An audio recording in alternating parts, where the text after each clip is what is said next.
Hello, everyone, and welcome to today's webinar, a live conversation with Chris Hunter and Ben Stark, the co-authors of It's Go Time. Ben Stark and Chris Hunter share insights and strategies to help your home service company succeed. My name is Jackie Abel. I'm the Senior Content Marketing Manager here at ServiceTitan and the moderator of today's panel. Our goal today is to share some key insights that you can use to sustainably grow your service business. And honestly, I do not think there is a duo more suited to talk about this topic than Chris and Ben. In case you don't know, Chris and Ben have known each other for a long time. In fact, Ben was one of Chris's most influential mentors. Both men have impressive trade careers who started out as young HVAC technicians and later went on to build and sell businesses of their own. In an effort to give back to the industry that gave them so much, the duo co-founded the Go Time Success Group, a business consulting and coaching firm that also offers technician training services. Today, both Ben and Chris work to support the service industry, and a big part of that was releasing their book to the masses. Their pathway to success wasn't just about luck, it was hard work, repeatable systems, processes, and procedures that both Ben and Chris believe any contractor can leverage to build a phenomenal business. Ben Stark and Chris Hunter, welcome to the webinar. Thanks, Jackie. Thanks for having us. I don't know if you noticed though, Jackie, but Ben has been my mentor so long that I'm trying to get a little gray going to match my mentors going. So I'm getting there, Ben. I could see it. I could see it molding. I think maybe just a couple more years. It's rubbing off on him. Yeah. So let's kick things off with an easy question. Maybe Chris, you can kick this off. How did you two meet? Yeah. So I joined as a young contractor, not knowing what in the world I was doing. I joined the Service Nation Alliance. And the first thing that they do is they send you to a boot camp. And this boot camp is basically business 101, everything that I didn't know about operating a business. And there's Ben Stark. He's up there talking and teaching us the class. And he had already been down the road that I wanted to go. So I immediately just like, oh man, this guy's so wise. I need to learn from whatever he was saying. So I just soaked it up. So that was probably in 2000 and I want to say maybe 2011, maybe 2012, sometime around that area there. Got it. Ben, anything you want to add to that story? I don't know. I'm kind of the same origin, though. I got involved in an alliance early in my career when I was a struggling contractor. And I was able to listen to guys like, Ron Smith and Jim Abrams and John Young, and they were very impressive, and I kind of learned the same ropes as what Chris is talking about. It's all about giving a little bit back when you have it. 100%. I am always so blown away. I say this all the time, how much contractors want to help other contractors to succeed, because it's so this thing where it's like, once you get the business, then you're off to the races. And it definitely sounds like you guys have done that. So before we get into the book, I still want to dive in a little bit more to the relationship. So Chris, can you share with me, once you approached Ben and were like, I need to know this guy, he needs to be my mentor, what was one of the most impactful things you learned from him? Yeah. So at the time, I was working really hard, right? I mean, so I was, and yeah, I would make decent money some weeks. And then other times I felt like, oh my gosh, I'm putting in all this effort and we're growing, we're serving a lot of customers, but where's the money, right? I mean, how, and then I looked at Ben, and Ben, I think, was he'd already sold 2 or 3 companies by this time and a multimillionaire. So right away I was like infatuated with that, thinking, what am I doing wrong? Why I'm working, I could probably work just as hard as what he's working, but what's the difference here? So one thing that Ben really taught me was a couple really key things. But one, Ben did that on purpose because he planned for it. And he started with that end in mind. And just hearing that concept was kind of revolutionary to me, just because I was so in the moment, just focusing on that. So that was his plan, was to build and sell and create uncommon wealth. So I was really, really drawn to that. I wanted to figure that out. So that was one of the major things. But there was one other thing that was really key, and it still helps me to this day. I at the time it was so easy for me to attach even my identity to the business. Like this is my baby. I'm growing this thing. I was so emotionally attached to it. But Ben taught me that businesses are their own living, breathing entity. And it's your job while you're the steward of it to grow this thing and use it to help you accomplish your personal goals. But it is its own thing, and you can release it to the next generation of leaders. So that was a big kind of an emotional wall for me to get over, because before it was just me. I felt attached to the company. He helped me to see it as two different things. I absolutely love that for so many reasons. The main thing is it feels like Ben helped you get out of that mentality of having that hustle mindset and start thinking in a more forward thinking mindset. I think that a lot of people get caught up in that. As long as I work hard, like I'll just keep doing it. But you really end up burning yourself out if you're not being intentional about what you're working on. 100%. Yeah. And Ben is an E-Myth certified coach. So they call it going from the technician mindset to the entrepreneur or the visionary. So that was a big switch. I love that. Now, Ben, on the flip side, I would love to learn, what was it about Chris that made you want to accept him as a mentee? Because a lot of folks are trying to find resources in this industry. So what was it about Chris that you were like, all right, I'm going to help this guy out? Well, I mean, I've gone to a lot of people, and I've been all over the world, studying other companies along with trying to help them come along. So, one thing that struck me about Chris that was so, I think, revolutionary in my mind was the fact that, I thought I took pretty aggressive action. My action a lot of times turned into a lot of failures too. So I was trying stuff and falling on my face. And, Chris, kind of the neat thing about Chris is, I thought I was pretty fast, but Chris is like light speed when it comes to implementing new ideas, making adjustments, and kind of figuring out pretty quick, are they going to work? Are they not going to work? And so, my study of Chris has been, it has been kind of like, draw it out, plan it out, execute it, surround yourself with the right people to make sure that you have every chance that you have at success of what you're trying to do.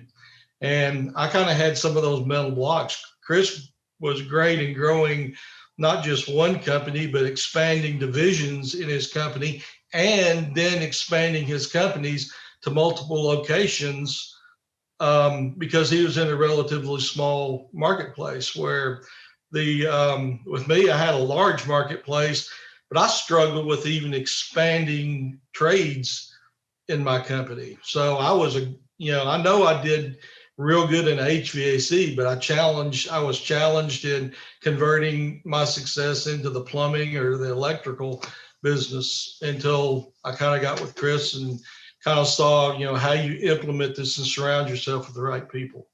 I think that's a true attribute to what he does. He attracts the right people to him.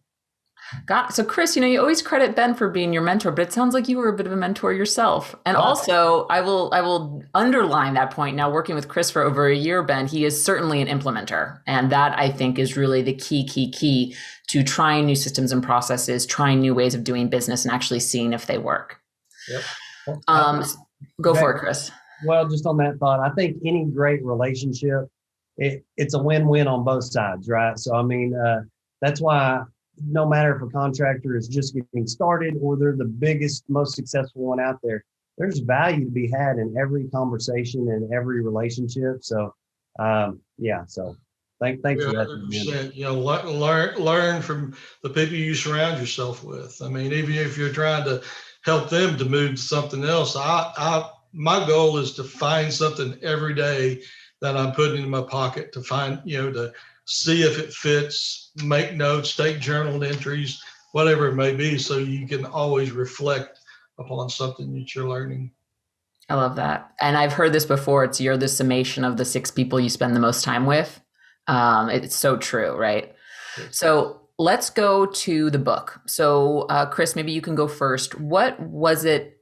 What made you to decide, okay, we developed the Go Time Success Group. What drove you to want to write a book that more folks could access? Well, with Ben and I both, we had wanted to do this personally for a long time, just to give back. It's kind of a legacy thing too, So I mean, you can have this that you can pass down to kids or to other people. But so he contacted me. He's like, I got this idea. I'm like, I got the same idea. Well, he's like, let's just do it. So we created like a shared Dropbox, and like 6 months went by, and I think both of us had like one document with like 3/4 of a page. So I was like, all right, Ben, this is a lot harder than it looks. So that's why we got Dave Rothker to come in. So Dave then took us on a journey for almost 2 years. He would just have a Zoom call with us, and we would interview and talk about all the lessons we learned throughout the years in each one of these areas. So that made it much simpler, because without his help, I'm not sure we could have pulled it off. Agree. Yeah, Dave Rothacker, definitely. I mean, books are hard. I think that's what any writer will tell you, is writing a book is really, really difficult. Yeah. Anything that you want to add to that story, Ben? Other than it's like Chris said, we had our mind, we knew what we wanted to create. We had a plan. We even had probably chapters kind of lined out, but truthfully, Dave Rothker is a wordsmith, and he put it all together and made it really happen for us. And it was a great experience, even though it took longer than we all expected it to take. It was, I think, well worth it because of the depth that we went into thinking about what we were putting down there. Well, and Jackie, I think there's a lesson to be learned for contractors there as well, because a lot of times we have this vision in our head, what we want our business to be. And then when it doesn't equate to that, there's frustration, right? It takes a while. So sometimes you do have to bring in an outside source to help you get this thing churning and moving. And that's exactly what now Ben and the rest of the team at GoTime do as well. I love that. I'm so happy you made that distinction, because in all the conversations I've had with contractors, you usually find that folks fall into one of two camps, and it's the visionary or the implementer. And you usually need a mix of the two, I think, to really make a business soar. So let's go into some of the core tactics within the book. So Ben, why don't you take this question first? Tell me about the importance of developing your company's vision, mission, core values. Why is it so important for owners to establish this? Well, I think a business is a kind of a consolidation of a lot of best practices. So until you know what your company's about, your core values, where you're going with it, what you're about, are you a money machine that just burns through customers? Or are you a wealth machine that grows and develops relationships with customers? I think a lot of best practices that you choose to work through in your company all hinge upon things like, does it fit the culture of your company? So it is so very key that I think in your, we do a lot of annual planning. I've done annual planning for over 30 years, and it's always evolving. So started off as writing things on big tablets and rolling them up and opening them back up next year. Now it's all gone to the process of using, software and computers that we implement, our ideas and where we want to achieve our goals into our daily use of dispatch software. So there's a lot of things that are involved in it. And I think, that's really kind of my core feeling on knowing where you're going before you start heading out. Like you said earlier, you're always kind of, have your vision, share it with people, so people are buying in to the big picture of the program, so they actually see a reason to stick around with you. I mean, the grass is always greener when some guy comes up and says, "Oh, I'm going to give you $10 more an hour to come to work for me." that doesn't really fit the situation around here, because we're trying to build a true wealth future, not just for, myself, the company, but also each individual in the company, trying to show them how to, figure out a way to get them to buy into what our big vision is in the company. I think that's the important part of the vision and the writing it out and the annual planning and all the other good things that go along with it, and tying it into, advanced, software of some type that helps you achieve what your goals are. I love that, because the way I think you just described that is, the culture which is defined by the vision, mission, and core values is kind of like the big umbrella that goes along everything. And before you decide to make anything, whether that be to maybe open into a new market or a vertical, or to adopt new software, or to go through a certain training program, you all have to see if it goes back up to the culture. And I think that really provides a nice compass moving forward. Am I right in kind of summarizing that? Exactly. And you've got to get it in writing, because it has so much to do with, when you're bringing a new employee in, are you immediately starting to develop that culture in that person and get them to see it? So it's got to be, in writing, and it's got to be repeated in training and everything else, so that you're always reminding people of the direction you're going in. I love that. Chris, would you mind sharing a little bit about how you took these ideas of vision, mission, and core values, and how you implemented them at your company? Yeah. So it's just like if you're going on a journey, right? You want to know, where are we going? Why are we going there? And how do we get there? What's the logistics of it? So that's really where this was. Ben talks about, hey, Chris could take action quickly. But the thing is, if you have these defined, there's a whole lot of clarity. So you spend a whole lot less time chasing things and wondering, how do we get there? Or why are we going there, when you have these things defined? So another thing with even the vision or the mission, when you're creating it, most people never even ask themselves, really, why are they in business? I find that so mind-boggling, but I was the same. And you ask them, so what's your purpose for your own life? Or why are you in this business? Why did you create it? And they've really never even stopped to think about it, other than they wanted to make some money, maybe. So just stepping back and starting there as a foundation, so critical. And then for me personally, I even tied my company's vision or mission to even my personal one, so I was a man of faith.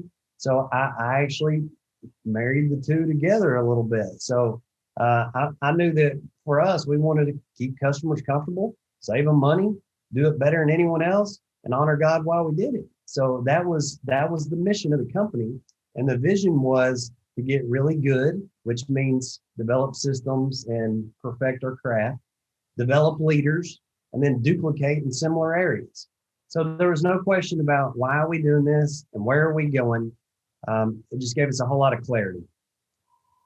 And I imagine that your employees all were able to identify with that on some aspect. I mean, you mentioned you were a faith-based company. For technicians who are also similarly faith-based, that probably meant a lot to them that you had that in that mission and that vision, right? Well, both. So technically, I'd like to say all of them had the same philosophies as me or thoughts, but they didn't, and that's okay. But they knew exactly what I stood for, and there was no question. And if you think about it, it all came down to, could they trust me? And was I going to do the right thing? And that was one of our key values was, you always do what's right, you'll never be wrong. And, I'll always have their back if they do the right thing. So that's how I was able to kind of tie those two things in. And it helped with the culture. It really did. And one indication of Chris too is that it kind of drew that type of people to him, because he was very upfront and honest about, where he was going with it. Yeah. It's a magnet. Your culture, no matter what, it's a magnet, either a good magnet or a repelling magnet, right? So Yeah, that's a really good point. And I also love at the beginning of your answer, Chris, you talked about, answering the question, why am I in business? Because I Yeah. think it's true. So many times we find ourselves at jobs or doing tasks and we kind of stop for a second and we go, wait, why am I doing this? And I think that's a really important question that folks need to answer, not only when they start a business, but also as the business is growing and evolving. So let's talk about, in the book, you guys talk about a strategy folks can use to ignite recruits. And I thought that was really interesting language. So Chris, why don't you mind explaining that for me? Well, I mean, so it basically is right off of what you just talked about. So it's connecting the dots, right? So if your company's got a mission, a vision, and a value system, a culture that is attracting in. So now that you get them in, how are you going to really ignite this passion in them? And the way you do it really is you find out what's most important to them, and then you connect the dots between their personal goals and your company's goals. And when these two meet, that's really where magic happens. And so much of it comes from one, asking them, and having a system in place to even identify what is important to them. What are their work goals, their personal goals? What do they want to improve in? Things like this. And I've mentioned this before to you, Jackie, I think, but we even had like a vision board, where we asked these questions, displayed it.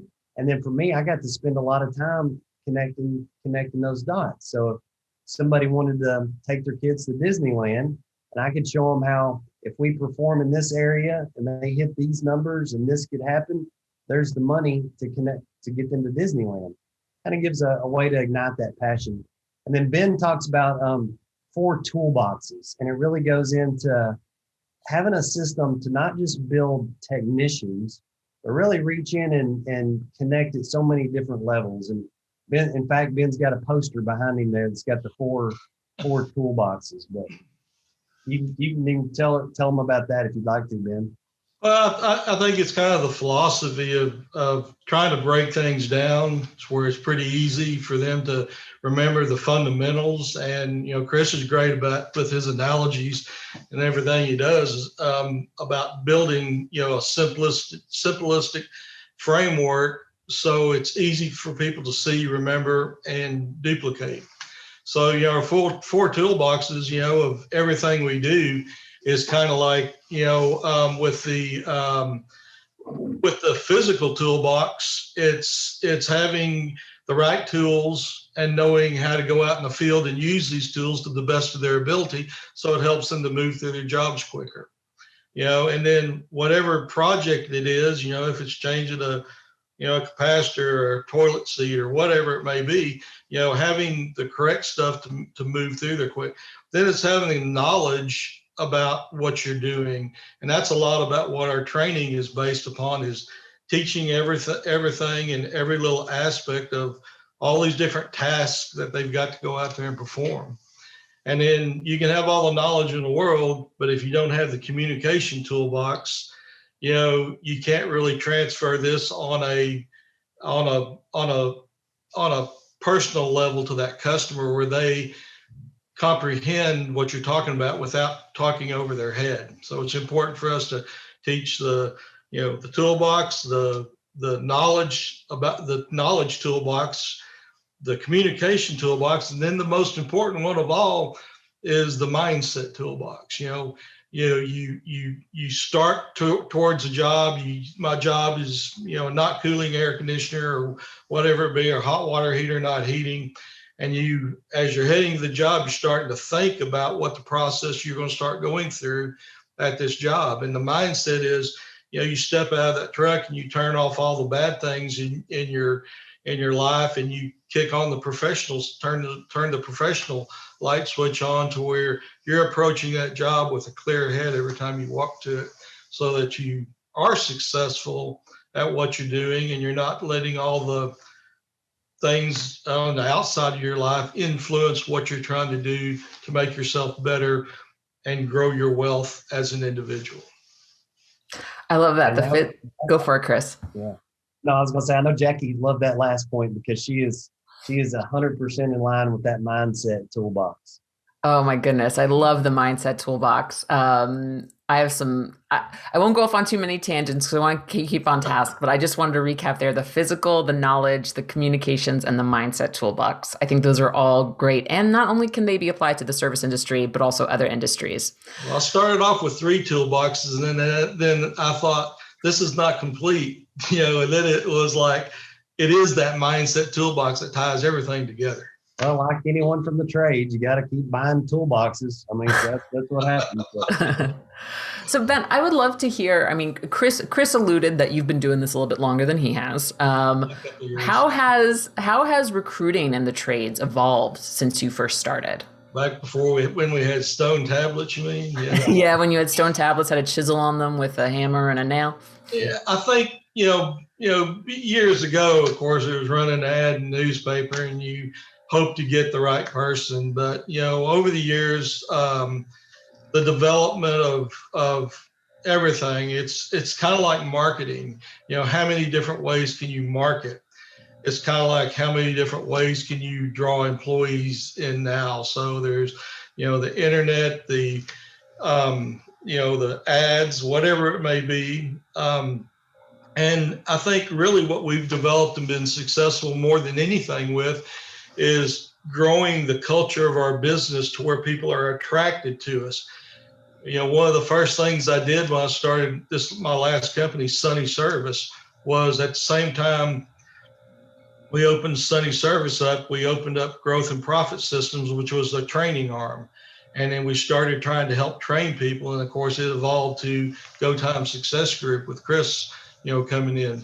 And so now it's like, we try to build a culture where people are knocking on our doors to come to work for us. Mm-hmm. And it really is something that I think that companies, to be very successful for long amounts of time and grow to the plateaus where it's very possible to do. I mean, it's not hard to be a $10 million a year company these days. I mean, it's hard, but it's with a plan and with the strategy. In 10 years, you could be a $10 million company. And a lot of companies have done it and are doing it. So it's taking all the marketing mechanisms and having developed training programs that, once a guy learns something about the job he's doing and he's very successful and he masters what he's doing, he steps into another area, he mentors somebody to come in. And part of his job is trying to find a recruiting mechanism where you pay this guy a piece of what this guy he's bringing in earns. And while he's mentoring him, he earns off of it as well. So it's something that there's just a lot of different layers to what you can do to continue to keep that flow of people, knocking on your door to come to work for you. And, use the assets that you have. You develop good, strong people. And when you develop good, strong people coming into your company, you want to replicate that. So what better source to use than the good people that you already have? So rewarding them right is a big part of it too. I want to keep on that because that's a really great point. And it goes perfect segue into my next question, Ben, which is setting up a successful training plan in place for new recruits. So talk to me about what that looks like, when we actually get into the brass tacks of it. What kind of suggestions do you make to your clients now? And what did you find was successful at your business and also at Chris's? Well, I think, with our business, I mean, we built a small lab and we started putting training, writing things down. It's creating a training manual, what you're going to do next week. And we build a training calendar at the beginning of every year that kind of coincides with the extreme weather or the mild weather. If it's, springtime, we're training about tune-ups. If it's summertime, we're training about, how to prevent callbacks. And as we're starting to go into the slow season, we start training about things that they typically wouldn't be talking about to a customer.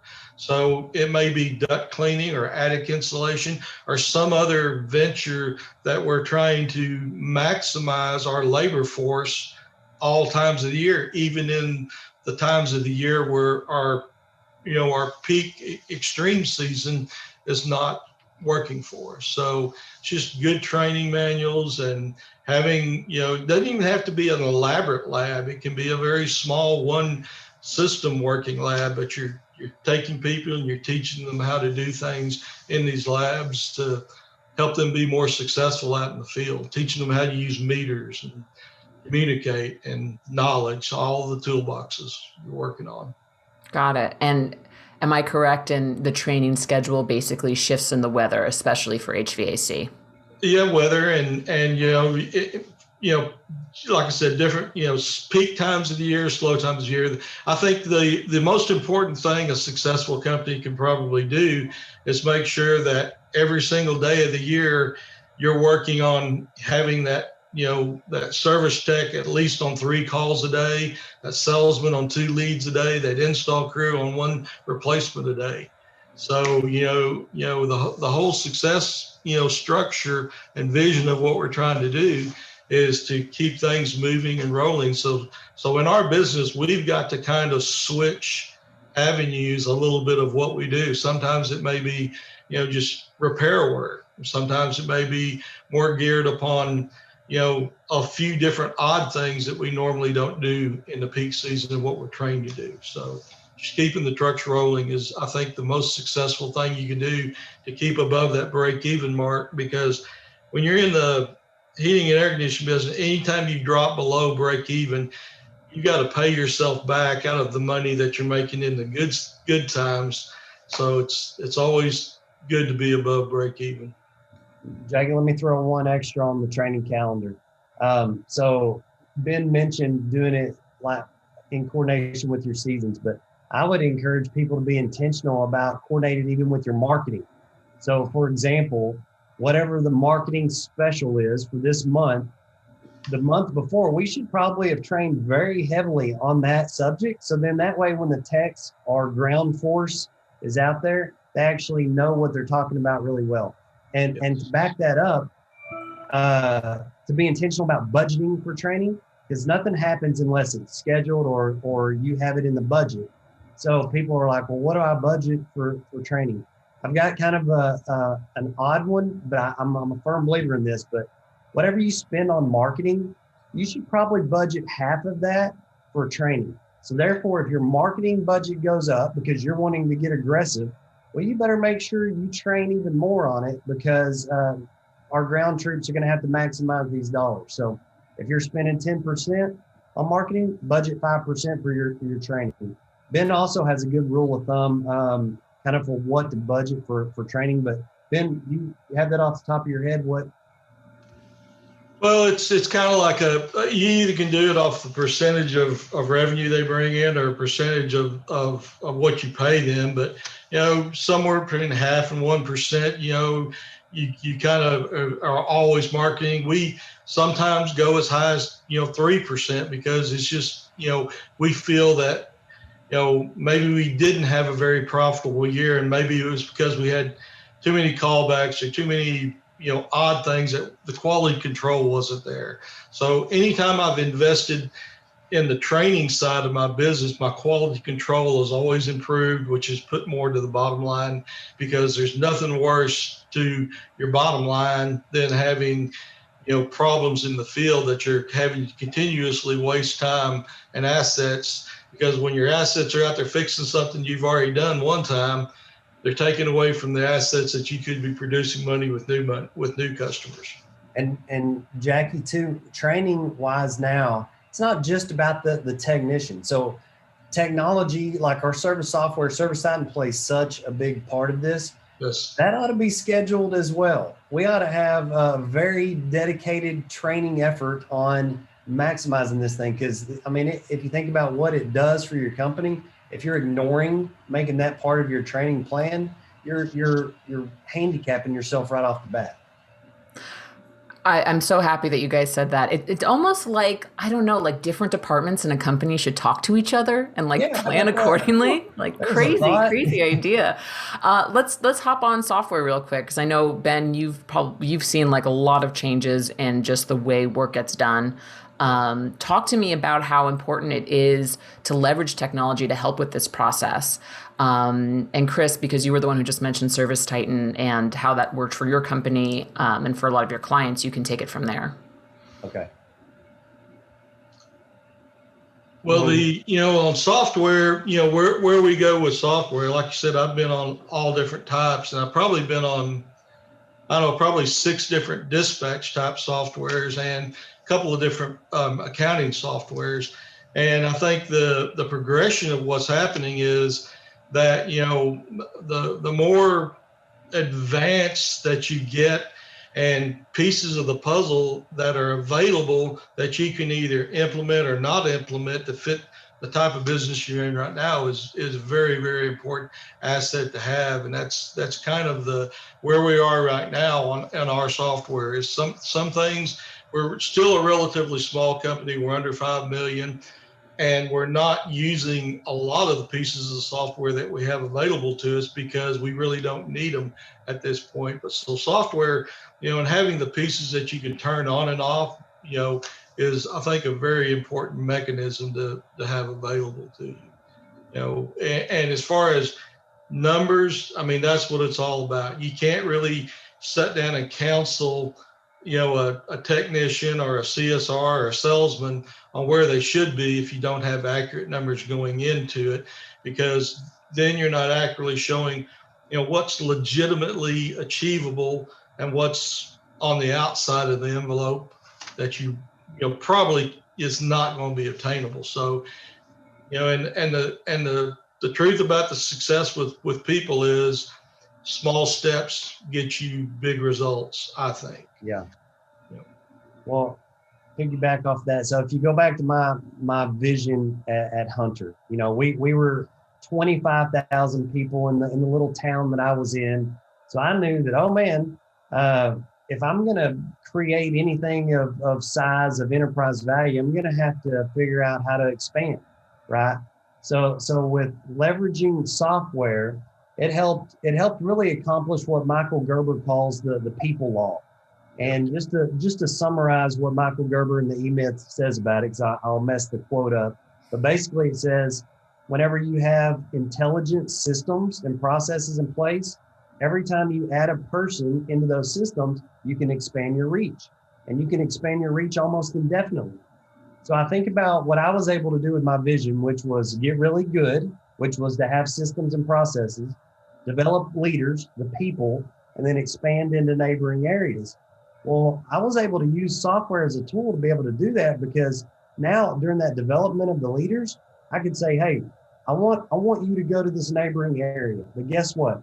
We're going to be able to do everything from our home location, because all the stuff that most people that go into business don't like all of the dispatching, the record keeping, the billing, all of that stuff, the call taking, we'll do it at the central location. And all I need you to focus on is growing in your community and your team. And we had visibility into every location that we had because of ServiceTitan and being able to see it instantly. So I'm a huge fan of leveraging software. It's essentially a way to leverage and maximize your systems. That's the way that I see it. It helps. And now that they're getting smart too, I mean, I get to see behind the fence here at ServiceTitan, but the power of data, and data that's coming in to help you make intelligent decisions and creating this extraordinary customer experience and making it repeatable every time it's why these people are growing so fast these days. Yeah. Very true. That's a really good call out, Chris. Real quickly, I want to talk to you both about 2 more big topics. And the first one, because you just mentioned it, Chris, is entering into new markets and verticals, which is something that you also talk about in the book. So how should folks start thinking about that? If they're they've maybe mastered their one location or they've mastered one service and they're thinking, okay, what's next? I want to keep growing. I want to keep challenging. Where do they start when they're considering that? You hit the nail on the head. Oh, go ahead, Ben. Oh, I'm sorry. I think like what you say is the key to it is mastering what you really do to begin with. That's the best. I know Chris is going to say that because that's what he did. Because that's where I made my mistake. I tried something even though I was mastering what I do, but I still didn't have the success because I don't think I surrounded myself with the right people. That was my failure in that area. But you're right. What Chris is going to say here is really. No, I love that you were thinking the same thing, because when Jackie said that, because it's easy to look on social media and see all of these people that are like, just fired up a new location here, started plumbing here, did this there. And you kind of, and a lot of contractors are like, what's wrong with me? Why? Maybe I should be doing that. And yet their market share in their original area is so small, or maybe they didn't have these intelligent turnkey systems like Michael Gerber talks about in place yet. So it's absolutely the wrong thing to want to expand before one, you're pretty dominant, you've captured a good market share, or it's back to that why am I expanding? Because it's going to be more headaches, it's going to be a challenge, it's going to divert your focus. But if your reasoning for doing it is worth it, then absolutely. So the tools are there. But I love how you started with that part, because it is so key. Don't just do it because everyone else is doing it. Have a very valid reason why and a strategy. And when you know what your marketplace is, like I'm in the Dallas-Fort Worth area, very, very large marketplace. But I know I've got to focus on about a 10 to 20 zip code area. If I go to a 40 or 80 zip code area, whatever is available here, I'm not going to be very effective at what I do. And I'm certainly not going to be very profitable until I slowly grow out. But, you can add more trades to the same customers and maximize what you do very efficiently. But you better have got your niche in your area, so your marketing is not costing you way too much money as well. Yeah. So it sounds like master what you're doing, like find the thing that is making you the company that is awesome. It's your thing. And then once you've got that strong foundation, then it's time to think about, all right, what does my market look like? Does it make sense to expand out to 30 more zip codes or area code? One of the codes, or do I add another trade? And if I'm adding another trade, what do I have to do to do that trade just as well as I'm doing my current trade? 100%. And very happy that both of you called out not playing the comparison game on Facebook or on any social media platforms, because you can't compare your life to someone's highlight reel. You just can't. It's so true, Jackie. I mean, we've got the best companies in the industry on ServiceTitan. So, and I get to see how many of them are at different levels. And believe it or not, I mean, there is a significant amount of people that never make it above, like a $5 million target. So it is sometimes, it's easy to see people really excelling, and I want to learn from them. I mean, my gosh, I'm learning all I can, but I can't base my worth or value on what someone else is doing. Yep. All right. Last topic I want to cover is exiting with grace and wealth, which you talk about in the book. So Chris, because you've done this fairly recently, why don't you tell me about how you did it at Hunter Supertex and what advice you would have for folks who are trying to do the same thing? Yeah. So right now there is a wave going through the industry where you'd be hard pressed to find any contractor that hasn't been approached with somebody wanting to sell. So the ultimate question is why? Why would they sell at this time? And it went back to what Ben taught that first time that I met him. It was beginning with the end in mind. What is the strategy? What is the goal? So whenever I knew I was getting near that area, that's when I started kind of getting, all right, here we go. I'm zeroing in on where I wanted to be with it, and started getting very intentional about getting ready, to make that happen. Funny enough, sometimes if something just falls in your lap, it's not the right time, per se. For example, I remember a few years into my journey, I was offered like $1 million for the company. And at the time I was like, done. Woo! Yeah, here we go. But, I was thinking, wow, this is it. But ultimately, if you think about that, what is that going to look like after taxes? What is that going to mean for the rest of your life? Is that enough to sustain your lifestyle that you want? You've got to ask yourself these questions, because it's not all about that top number. It's about what's that number going to actually be when it's done, right? But right now, luckily, thank goodness I didn't take that offer and went on to do it later. But right now, there's a lot of interest in this industry. So Ellen Rohr at Pantheon talked about the window. So the window of opportunity is wide open. I mean, it's as open as it's ever going to get. There was a time where the window wasn't open and you couldn't sell a business if you wanted to. And how long will this window stay open? I mean, it's anybody's guess. So if your end goal is to create uncommon wealth and maybe take advantage of this window of opportunity, this may be a great time. But if you're not there yet and you still got a ways to go, really do the math before you just knee-jerk take a number. Yeah, and I think that goes also back to annual planning, right? Which Ben was talking about at the beginning. When you are the owner of a business and you have this end goal in mind of where you want to be in your personal life, not just your professional, because your business is separate from you, like you said, Chris. Yeah. You know, you think about, what is the goal? Where do I want to live? What kind of lifestyle do I want to have? And what is the number that I'm looking to? And that will be kind of also what guides your planning, I would imagine, right? 100%. Yeah, exactly. And the decision, is this even what we want? And if so, have I developed the leaders to take it to the next level, you know, after I'm gone? Because it is its own living, breathing entity. And one other thought on that too, because I know this time of year is stressful for a lot of contractors. I've got messages already, and we just got summer started, but they're like, man, I'd almost pay somebody to take my business right now. You know, that's the feeling. But my advice there is never make this major of a decision in a valley or in a time when you're really, really stressed, you know. So this is a big deal. And here's what you're going to find. Even after you exit a business, if you're a highly motivated person, you're going to be like me and Ben. You got to do something, and you want to do something that matters, right? So that's why I'm here. It's why Ben's still doing what he's doing. So think about, you're not going to be sipping martinis all the time at the beach or whatever. I guarantee you, if you're driven, you're going to want back in the ring. Totally. Final question. Ben, you've been in the industry for a while now, like Chris has said. Where do you think there's the most opportunity for service contractors today? Oh, I just think I don't think the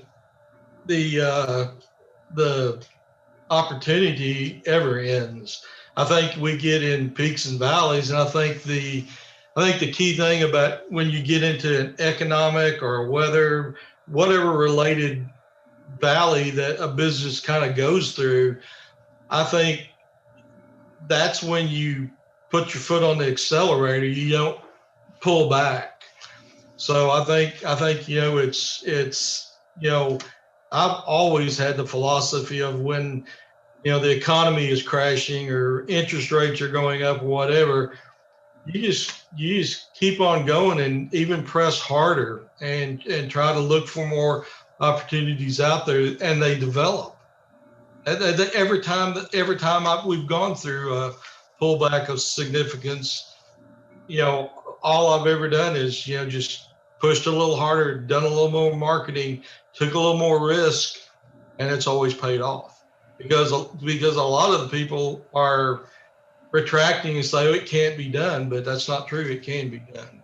And I just don't see it as, it's never been a challenge to me, and I'm no, you know, nuclear scientist by any means. I'm just a hardworking guy that gets out there and knocks on the next door, you know, and looks for opportunity.